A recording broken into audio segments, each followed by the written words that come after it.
కృష్ణం వందే జగద్గురుం. ఇవాళ మన భగవద్గీత శ్లోకాలు ద్వితీయ అధ్యాయంలోని సాంఖ్యయోగంలోని 14, 15, 16 శ్లోకాలు.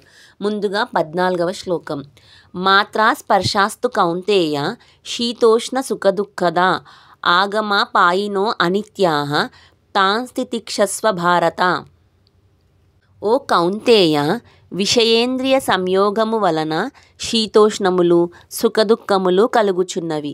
అవి ఉత్పత్తి వినాశశీలములు, అనిత్యములు కనుక భారత వాటిని సహింపుము అంటే పట్టించుకోవద్దు అని ఈ శ్లోకానికి అర్థం.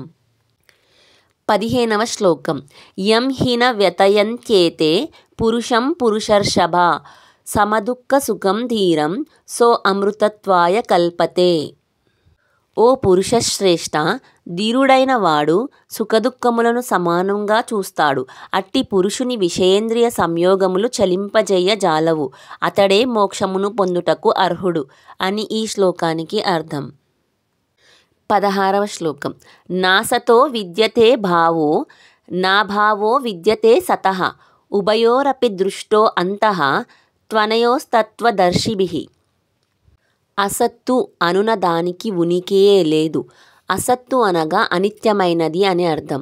సత్తు అనుదానికి లేమి లేదు. సత్తు అనేది నిత్యమైనది, దానికి ఉండకపోవడం అనేది లేదు, ఉంటుంది, అది కంపల్సరీ.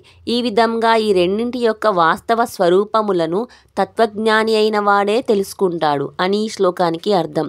మనం అందరం భగవద్గీతను చదివి విని ధర్మాన్ని తెలుసుకుందాం, ధర్మాన్ని ఆచరిద్దాం. ధర్మో రక్షతి రక్షితః. జై భగవద్గీత, జై శ్రీకృష్ణ, జై హింద్.